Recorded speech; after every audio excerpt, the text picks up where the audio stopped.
This video will show you an easy recipe for one of my favorite comfort foods, biscuits and gravy, but specifically, the gravy. It's time to learn and grow together, starting now. Full measurements and more can be found via the link in the description.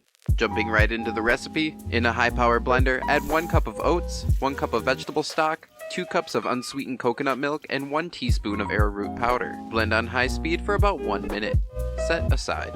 Moving to the stove, in a large saucepan, heat 1 tablespoon of olive oil. Then add 1 small yellow onion, 1 carrot, and 2 stalks of celery, all of which that have been cut to a small dice. Stir, cooking the veggies until the onions have become translucent. Add in 2 to 3 cloves of minced garlic followed by 1.5 teaspoons of dried Italian seasoning. Stir until fragrant. Add in choice of mushrooms that have been chopped or sliced to your preference. I like cutting mine down some, but not too small. Next, turn the heat down just a tad and add in 1/2 cup of texturized vegetable protein. Then give it a lid, allowing it to absorb that delicious, shroomy moisture.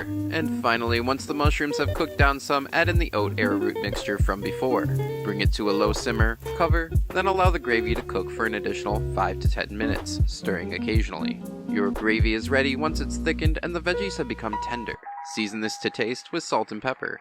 Ladle over your favorite store-bought or tried-and-true family recipe for biscuits. Garnish with a little chopped celery leaf for flavor and color, and your gluten-free vegan gravy for biscuits is here.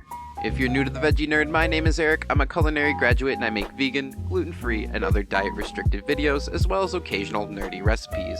If you'd like to empower your self-care through cooking, make sure to subscribe so you're not missing out. But our cooking adventures don't have to end here.